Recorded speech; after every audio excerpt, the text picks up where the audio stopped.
বামুটিয়ার লালটিলা এলাকায় বৈদিক গুরুকুল ও বানপ্রস্থ আশ্রমের শিলান্যাস হল বৃহস্পতিবার। এদিন মহাযজ্ঞ এবং বিভিন্ন ধর্মীয় রীতিনীতির মাধ্যমে এই শিলান্যাস কর্মসূচি সম্পন্ন হয়েছে।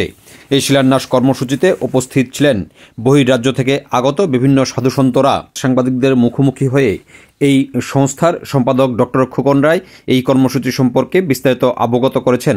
তিনি জানান, এখানে শিশু এবং বৃদ্ধদের নিয়ে থাকার এবং একটি আশ্রমের ব্যবস্থা করা হচ্ছে। পাশাপাশি এখানে শিশুদের বৈদিক গুরুকুল প্রথায় দেওয়া হবে শিক্ষা। এদিনের এই কর্মসূচিতে উপস্থিত ছিলেন পণ্ডিত জয়ন্তী শাস্ত্রী, উপস্থিত ছিলেন স্বামী সত্যদেব ধর্মাত্মী, বিমান নাথ, গুণধর দাস সহ অন্যান্য বিশিষ্টজনেরা।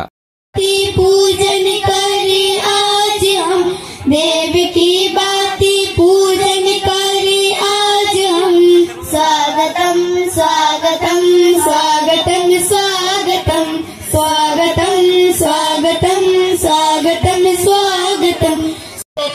ন্যায়ের পক্ষে ছিলেন, একত্রিত করে অধর্মের বিরুদ্ধে যুদ্ধ করে অধর্মের নাশ করে ধর্মরাজ্যের সংগঠন করেছিলেন। তাই জন্য গীতায় তিনি বলেছেন, যদা যদা শ্রীগ্লানির ভবত ভারত অভ্যুত্থানম ধর্মস্য তদাত্মনম শ্রীরামহম পরিত্রাণ সাধন বিনাশায় দুষ্কৃতম ধর্ম সংস্থাপনায় সম্ভবামি যুগে যুগে।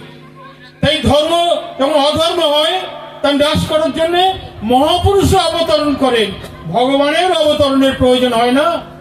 কারণ একটি বাতাসের যদি হলকা ওঠে, এই মাঝে মধ্যে কত রকম বাতাস, ঝড় বৃষ্টি, সাবধানবাণীর আবহাওয়া দপ্তর জানায়, সবাই সাবধান হয়ে যায়।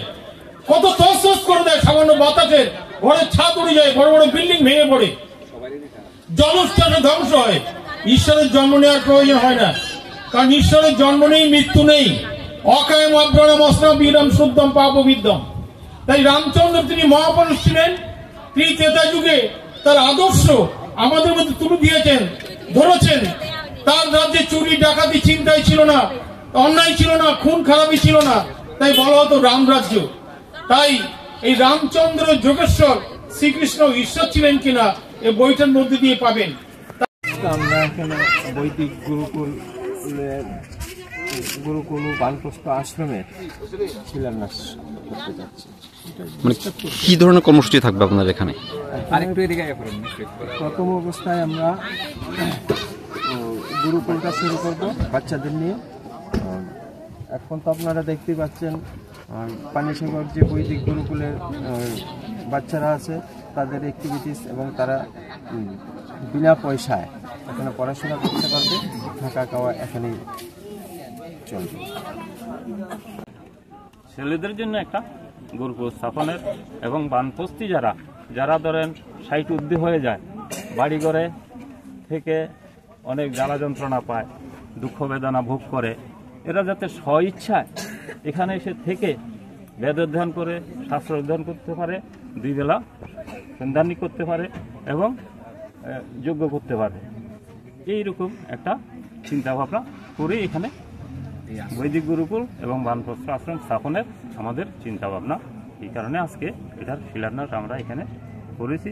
এখানে আমরা আস্তে আস্তে এগিয়ে যাওয়ার চেষ্টা করব।